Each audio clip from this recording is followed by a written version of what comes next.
जिंदगी में आने वाले करोड़ों डॉलर के सौदों को खोजने के लिए हम में फाइनेंशियल प्रतिभा होना जरूरी है। हम सभी के भीतर एक फाइनेंशियल जीनियस होता है। समस्या यह है कि हमारा फाइनेंशियल जीनियस सोया होता है और उसे जगाने की जरूरत होती है। यह इसलिए सोया रहता है क्योंकि हमारी संस्कृति ने हमारे भीतर यह संस्कार डाल रखे हैं कि पैसे का मोह सभी बुराइयों की जड़ है। इस संस्कृति ने हमें प्रोफेशन सीखने के लिए तो प्रोत्साहित किया है ताकि हम पैसे के लिए काम कर सकें, परंतु हमें यह नहीं सिखाया है कि पैसे से किस तरह अपने लिए काम करवाया जाए। और यही बात सबसे इंपॉर्टेंट है। जब तक आप पैसे के लिए काम करते रहेंगे तब तक आप अमीर नहीं बन सकते, लेकिन जिस समय पैसा आपके लिए काम करने लगेगा तब आप अपने आप अमीर बनते जाएंगे। बड़े सौदों को खोजना सचमुच आसान है। ये मोटरसाइकिल चलाने की तरह है। मोटरसाइकिल चलाना सीखते समय शुरुआत में हम डगमगाने लगते हैं, लेकिन कुछ दिनों के प्रैक्टिस के बाद आपको इसका पता ही नहीं चलता और आप आराम से भीड़ भाड़ वाले जगहों पर भी बाइक चला लेते हैं। यही बात पैसे पर भी लागू होती है। फाइनेंशियल जीनियस बनने के सफर में शुरुआत में आप थोड़ा डगमगाने लगेंगे, लेकिन आप अगर संकल्प कर लें तो थोड़ी देर डगमगाने के बाद आप संभल जाते हैं। अब मैं आपको वह 7 तरीके बताऊंगा जिनकी मदद से आप अपने फाइनेंशियल जीनियस को विकसित कर सकते हैं और आसानी से अमीर भी बन सकते हैं। अगर आप भी फाइनेंशियली फ्री होना चाहते हैं तो वीडियो को पूरा देखना, एक भी पॉइंट मिस मत करना, और चैनल पर नए हैं तो सब्सक्राइब कर लेना। तो चलिए शुरू करते हैं। फाइनेंशियली फ्री होने का पहला तरीका, आपके पास हकीकत से ज्यादा बड़ा कारण होना चाहिए।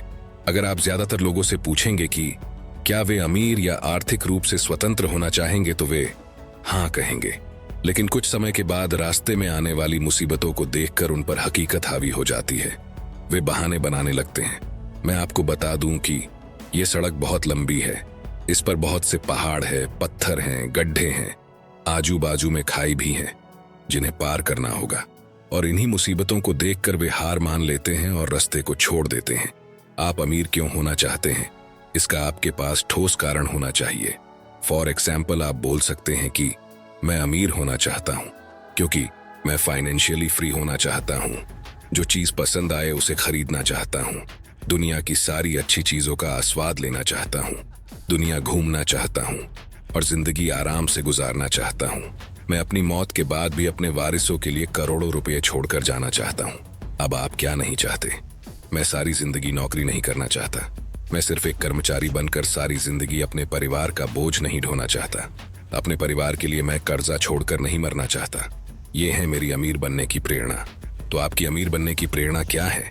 क्या आपके पास इस क्यों का सटीक आंसर है? तो उठिए और अपने मिशन पर लगे रहिए। जब तक आप अपने क्यों को नहीं ढूंढ लेते तब तक आप फाइनेंशियली जीनियस बनने की पहली सीढ़ी नहीं चढ़ सकते। याद रखें, बिना दमदार कारण या लक्ष्य के जिंदगी में हर चीज कठिन लगती है। तरीका नंबर 2, हमारे द्वारा चुने हुए विकल्प ही हमें अमीर बनाते हैं। जब हमारे पास पैसा आता है तो हमारे पास 2 विकल्प होते हैं।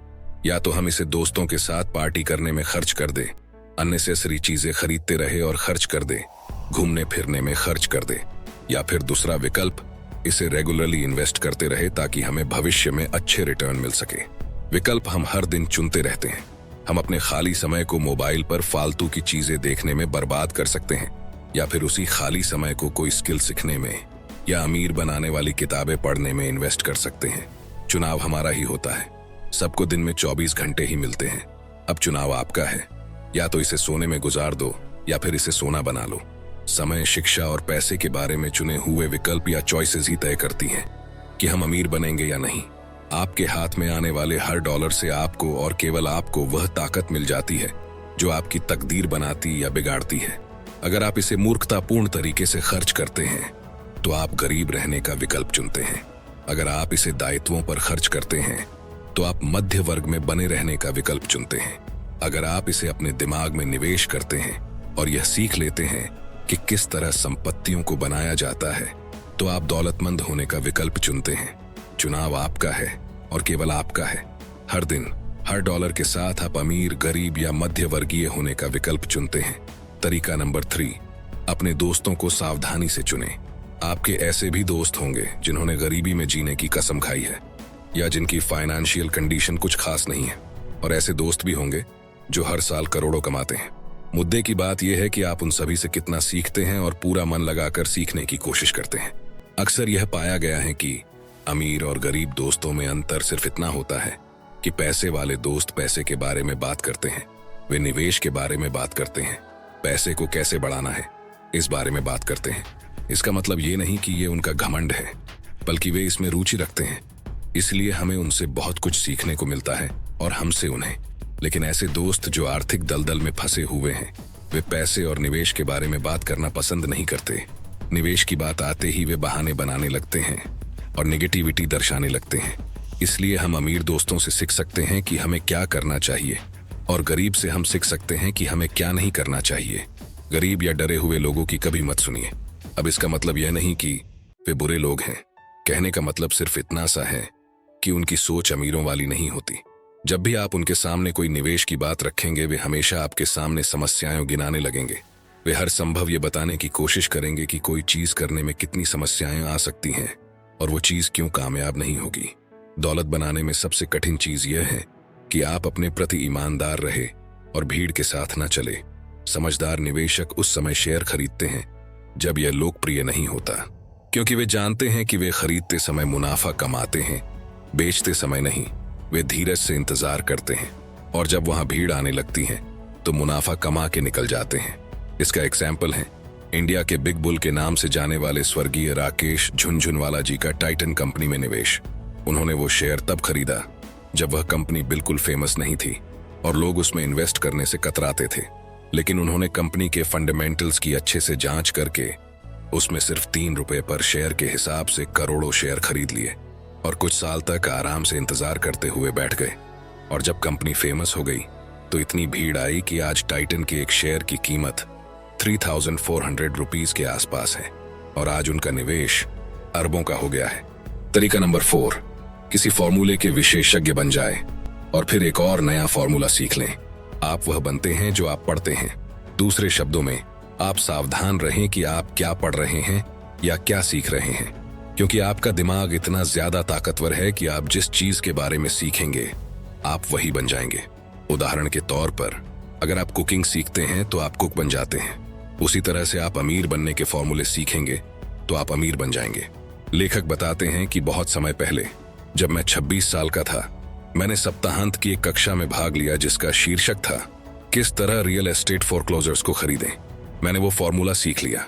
अगला कदम था अपने सीखे हुए सिद्धांत को असली जीवन में आजमा कर देखना।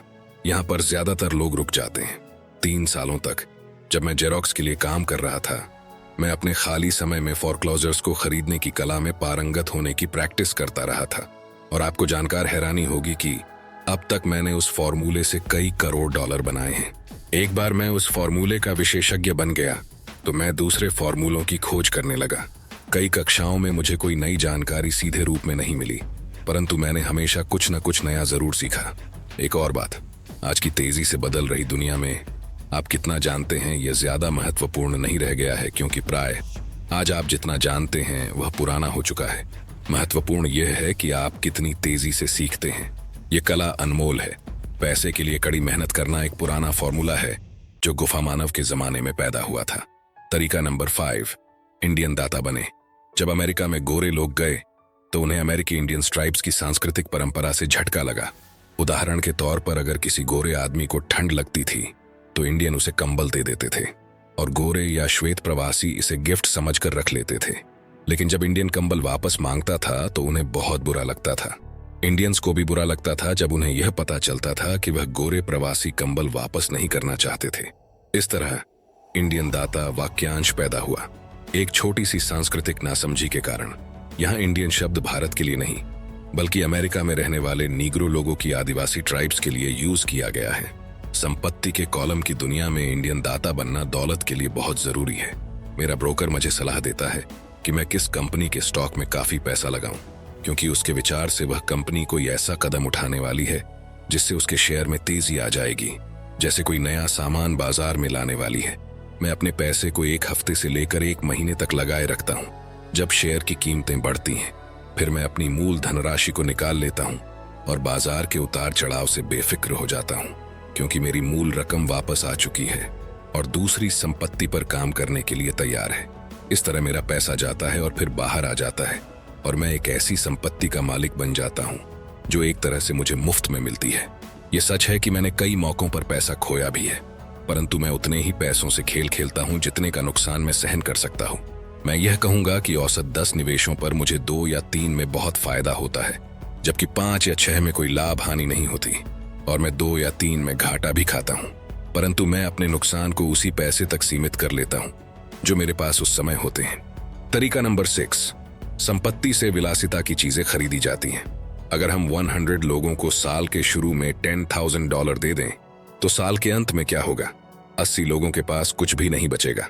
वास्तव में कई लोग तो ज्यादा कर्ज में दबे होंगे, क्योंकि उन्होंने नई कार, नया फ्रिज, टीवी, मोबाइल या छुट्टियों के लिए नकद पैसा दिया होगा। 16 लोगों ने उस $10,000 को 5 से 10% बढ़ाया होगा, लेकिन आप जानकर हैरान रह जाएंगे कि सिर्फ 4 लोगों ने इसे $20,000 या लाखों डॉलर तक बढ़ाया होगा। मेरे विचार में यह सीखना भी महत्वपूर्ण होता है कि पैसे से अपने लिए कैसे काम करवाया जाता है। मैं भी हर व्यक्ति की तरह विलासिता की वस्तुओं से प्रेम करता हूं। अंतर यह है कि कई लोग अपनी विलासिता को कर्ज लेकर खरीदते हैं, लेकिन अमीर लोग ठीक इसका उल्टा करते हैं। वे अपनी संपत्ति को पहले काफी बढ़ने देते हैं और उसके द्वारा मिलने वाले ब्याज के पैसे से अपने लिए विलासिता की चीजें खरीदते हैं। इससे उनकी संपत्ति भी बनी रहती है और उनके शौक भी पूरे हो जाते हैं। आजकल प्राय हम अपनी मनचाही चीजों को खरीदने के लिए कर्ज लेने पर ध्यान केंद्रित करते हैं और पैसा बनाने पर ध्यान केंद्रित नहीं करते हैं। यह रास्ता कुछ समय के लिए तो आसान है, परंतु लंबे समय में यह बहुत मुश्किल साबित होता है। याद रखें, आसान रास्ते अक्सर मुश्किल बन जाते हैं और मुश्किल रास्ते अक्सर आसान बन जाते हैं। पैसा बहुत बड़ी ताकत है। दुर्भाग्य से लोग पैसे की ताकत को अपने खिलाफ इस्तेमाल करते हैं। अगर आप में पैसे की समझ कम है तो पैसा आपके ऊपर राज करेगा। यह आपसे ज्यादा स्मार्ट होगा। अगर पैसा आपसे ज्यादा स्मार्ट बन जाएगा तो आप इसके लिए जिंदगी भर काम करते रहेंगे। पैसे के ऊपर शासन करने के लिए आपको इससे ज्यादा स्मार्ट बनना होगा। फिर पैसा वही करेगा जो आप इससे कहेंगे। यह आपकी आज्ञा का पालन करेगा। इसके गुलाम होने के बजाय आप इसके मालिक होंगे। यही आर्थिक समझदारी है। तरीका नंबर 7, सिखाओ और आपको हासिल होगा। मेरे दोनों डैडी शिक्षक थे। मेरे अमीर डैडी ने मुझे ऐसा सबक सिखाया जो मेरे साथ जिंदगी भर चल रहा है, और वह सबक था परोपकार करना या देना। मेरे पढ़े लिखे डैडी ने अपना समय और ज्ञान तो दूसरों को बहुत दिया, परंतु शायद ही कभी अपना पैसा दिया हो। जैसा मैं बता चुका हूँ, वे सामान्यतः कहा करते थे कि वे तभी देंगे जब उनके पास कुछ अतिरिक्त धन होगा, और उनके पास कभी भी अतिरिक्त धन नहीं होता था। मेरे अमीर डैडी ने पैसा भी दिया और शिक्षा भी। वे देने के सिद्धांत में पक्का यकीन रखते थे। वे हमेशा कहा करते थे, अगर आपको कुछ चाहिए तो आपको पहले कुछ देने की जरूरत है। जब उनका हाथ तंग होता था, तब भी वे अपने चर्च या अपनी पसंदीदा धर्मार्थ संस्था को दान देते थे।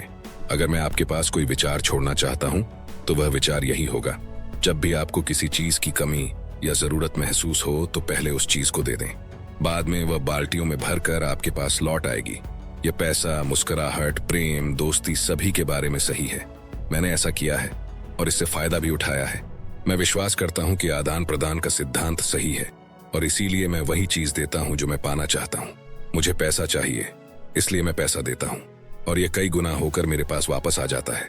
मैं बिक्री बढ़ाना चाहता हूं, इसलिए मैं किसी और व्यक्ति की कुछ बेचने में मदद कर देता हूं, और मेरी बिक्री बढ़ जाती है। मैं लोगों से संपर्क बढ़ाना चाहता हूं, और मैं किसी और की संपर्क बढ़ाने में मदद कर देता हूं, और जादू की तरह मेरे भी संपर्क बढ़ जाते हैं। मैंने सालों पहले एक कहावत सुनी थी, ईश्वर को कुछ नहीं चाहिए, लेकिन फिर भी इंसानों को देना चाहिए। यह मुझे उस व्यक्ति की कहानी याद दिलाता है जो जाड़े की ठंडी रात में लकड़ियां लेकर बैठा है और पास में ही धीमे धीमे जल रहे चूल्हे पर चिल्ला रहा है, जब तुम मुझे गर्मी दोगे तब मैं कुछ लकड़ियों को अंदर डालूंगा। और जब पैसे, प्रेम, सुख, बिक्री और संपर्क की बात आती है, तो हर व्यक्ति को यही याद रखने की जरूरत है कि जो आप चाहते हैं पहले आप उसे दे दें, और यह कई गुना होकर आपके पास लौट आएगा। जब भी मैं यह देखता हूं कि लोग मेरी तरफ देखकर नहीं मुस्कुरा रहे हैं, तो मैं आराम से मुस्कुराना और हेलो करना शुरू कर देता हूं, और जादू की तरह मेरे आसपास अचानक बहुत से मुस्कुराने वाले लोग जमा हो जाते हैं। यह सच है कि आपकी दुनिया केवल आपका दर्पण है, तो इसीलिए मैं कहता हूं, सिखाओ और आपको मिलेगा। मैंने पाया है कि मैं सीखने वालों को जितनी गंभीरता से जितना ज्यादा सिखाता हूं, मैं भी उतना ही ज्यादा सीखता हूं। अगर आप पैसे के बारे में सीखना चाहते हैं तो इसे किसी और को सिखाएं। ऐसा करने से आपके दिमाग में बहुत से नए विचारों और फॉर्मूलों की बाढ़ आ जाएगी। दोस्तों, ये सारे पॉइंट्स मैंने आपको रॉबर्ट कियोसाकी की विश्व प्रसिद्ध book rich dad poor dad से बताई हैं। इस बुक की कंप्लीट समरी हमने पहले ही बनाई हुई है, जिस पर मिलियंस में व्यूज आ चुके हैं। ये बुक इतनी पावरफुल है कि आपके सामने संपत्ति बनाने का रास्ता खोल देगी और आपको अमीर बना देगी। अगर आपने ये कंप्लीट बुक समरी की वीडियो नहीं देखी तो जरूर देख लेना। इसकी लिंक आपको ऊपर आए बटन पर और नीचे डिस्क्रिप्शन बॉक्स में मिल जाएगी। दोस्तों, मुझे उम्मीद है ये वीडियो आपको पसंद आया होगा। ये वीडियो आपको कैसा लगा कमेंट सेक्शन में जरूर बताना और पसंद आए तो लाइक कर देना। चैनल पर नए हो तो सब्सक्राइब जरूर कर लेना, क्योंकि ऐसे ही वीडियोस हम आपके लिए लाते रहते हैं। और अंत में सिर्फ एक बात, चाहे कुछ भी करे लेकिन अपना सपना ना छोड़े, क्योंकि सपने के बिना जीवन जिया नहीं जाता, सिर्फ काटा जाता है। तो सपने देखते रहिए दोस्तों, क्योंकि सपने सच होते हैं।